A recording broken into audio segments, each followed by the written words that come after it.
secret boobu mu def ko ci moom. mais loolu xoolal góor mënu ko. mais teral jigéen boobu professeur. léegi tumuranki na bu baax suñu société te man di genre yu yooyu professeur. man voilà damay bëgg foo gis loolu. non mais je suis dans une société sénégalaise je suis sénégalaise je suis sénégalaise. mi nga wax du ma burkinabé di foo ko gis loolu. mais parce que carrément suñu ay vécu de tous les jours la da ngay gis ne carrément fii nii góor yi dañoo jàpp ne que mun nañu wax ne beaucoup d'hommes sénégalais jàpp ne la femme doivent être soumises man gaw ma ne góor ak jigéen ñoo yem mais les relations aussi doivent être saines da ngay gis ne carrément dans un mariage sax laa la wax bu la femme décider carrément que je ne veux plus de ce mariage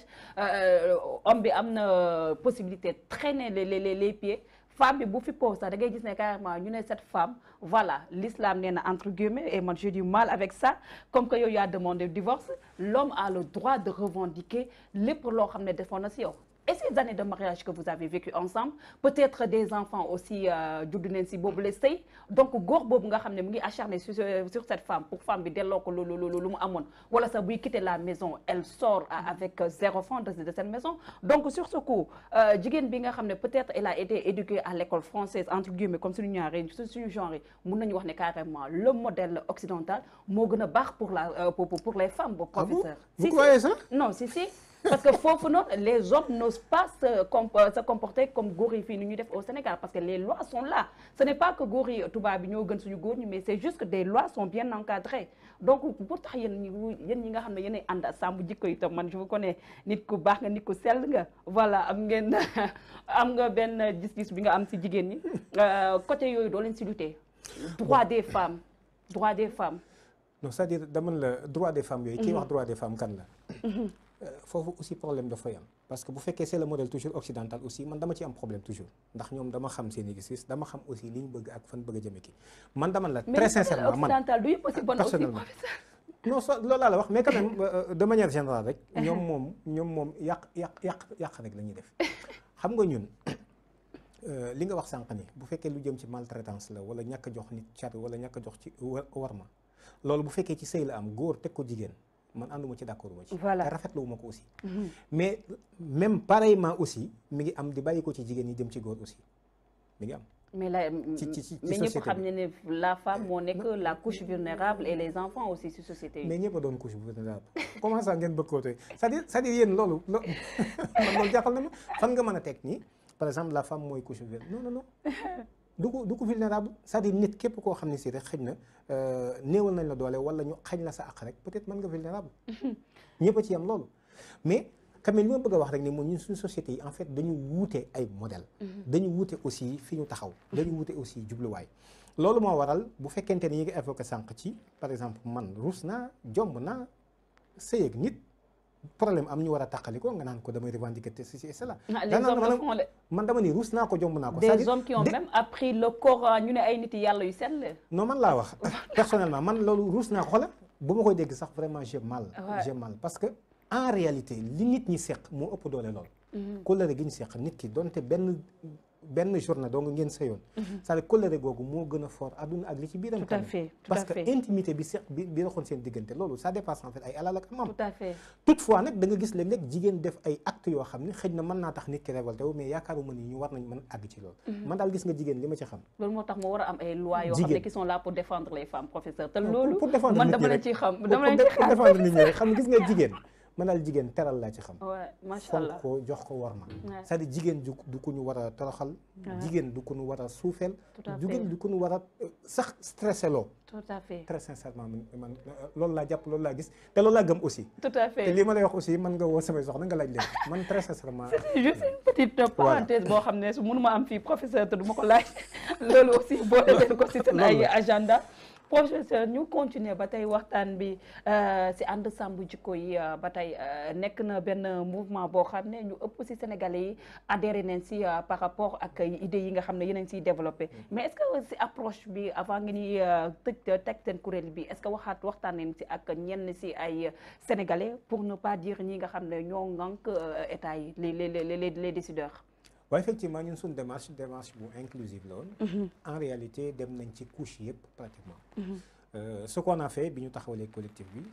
d'ailleurs consulté nañu surtout nag kilifa diine parce que xam nga Sénégal moom ni mu tëddee nit ñi ñëpp ñoo am kilifa fi mu nekk nii Sénégal muy église bi muy bois sacré bi muy julli ci aussi soo defee ñetti couches yi rek pratiquement sax mën nga ni def nga tout le Sénégal beneen bi ci tool yi mooy nii dem nañ ci 45 départements yi informer les populations fekk leen ci seen i biir dëkk waxtaan ak ñoom ci collectif yi waxtaan ak ñoom ci ay yitteem loolu bi ñu ko defee pare aussi on est allé voir la société civile seeti nañ enseignants yi seetaan nañu en fait le corps médecin yi seeti nañu en fait ñi yëngu ci wàllu justice seeti nañ parti politique yi muy pouvoir muy opposition donc seeti nañ ñëpp parce que Sénégal menn réew la ñi ko dëkkee ñëpp yi tamit ñoo bokk benn gox boobu te mënuñu ko séddoo kon lépp luñ fi yëkkati it dafay soxla ñu teg ko ci table ji kenn ku ci nekk wax ci sa xalaat ñu waxtaan ko jubóo ndax nekkuñu fi ñun ci ay tiraillement nekkuñu ci posture boobu li ñu nekk mooy posture defar ak aar suñu réew ak penc mi loolu nag kenn ku ci nekk daf ci am cër am na ci wàll on a contacté aussi dem nañ assemblée nationale maanaam groupe parlementaire yëpp yi tamit saisir nañ leen officiellement pour xamal leen it ni fii lañ toll bëgg nañ liggéey ak yéen aussi ci mbir mi ndax une demande sociale la. Qu'est-ce qu'ils ont répondu surtout l'Assemblée nationale? Bon, les non inscrits moom ñu ci bari donc favorablement qu'ils répondent nañ. Ils adhèrent. Mais groupe bu Liberté et Démocratie jëmmi groupe bi tontuwuñu ba léegi.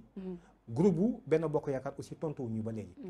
terewul nag am na ay députés yu bokk ci biir yoo xam ni quand même ñoo ngi liggéey ak ñun. Mais groupe yi moom pris comme ça moom tontooguñu ba léegi. Donc est-ce que sama laaj bi ba tey mooy ñëwaat tontoogoo est-ce que kon am ngeen yaakaar par rapport ak minorité bi nga xam ne ñoo engagé wu foofu la si assemblée nationale par rapport ak seen cause yi ñu légaliser li nga xam ne mooy ñu criminaliser li nga xam ne mooy homosexualité fii sim réew. Est-ce que am ngeen si yaakaar am yaakaar ni dana sotti moo tax donc ñu sonn ci coono yi ñu ci sonn yëpp ak it di ko yóbbu assemblée nationale. Toutefois nag xam nañ assemblée nationale ni mu tëddee. L'Assemblée nationale n'est nationale que de nom. Donc député yi fa ay députés yi obéir ci ay logique de parti la d'abord ba pare. Tout à fait. Rawatina sax toujours ci assemblée bi ni muy configuré woo. dafay nekk en tout cas si je peux dire à la solde en fait de l'exécutif. Alors loolu nag dafay tax waxtu wu ci nekk li président bëgg moom mooy dafay dox. waaye ñun au moins xam nga ni y a une demande sociale tous les khalifes généraux du Sénégal. Une bonne frange de la société civile. Élèves étudiants ñoom ñëpp donc ñu signé des pétitions yoo xam ni en fait des millions de Sénégalais ñoo ko signé. wane ni ñun bëgguñu lii cette loi là lañ bëgg loolu en fait c'est une demande nationale. C'est une demande en fait populaire askan wi ci boppam ñoom ñoo ko bëgg. léegi nag ñun dañ ko yóbbu assemblée. askan wi xool ba xam li mu bëgg nan la ci ndawam yi taxawee. askan wi mooy apprécier boppam. Tout à fait. Le président bi nga xam ni tamit ñun ñëpp xam nañ ni bi mu bëggee en fait une loi sur la criminalisation du vol de bétail moom moo ko bëgg am na ko amul daanaka ñi ci adhéré xëy na peut-être ñi nga xam ne dañuy yëngu ci càmm gi waaye xam naa ni du l'écrasante majorité des Sénégalais ñoo ko demandé terewul def na ko bi ñu yëkkatee en fait la criminalisation du viol muy loo xam ne ñun ñëpp ko naqarlu parce que viol kenn ku ci mën a d'accord man gisuma ko kenn ku ci mën a ànd aussi gisuma ko du yëfi nit sax laa wax. viol moo xam góor ko def moo xam jigéen ko def. donc loolu bi ko ay groupement ci biir réew mi surtout en fait les féministes demandé. président daf leen ko defal. waaye léegi bu askan wi yëpp jógee léegi ni lii lañ bëgg kon tamit ñun dañ naan ko kon askan wi déglu leen ba xam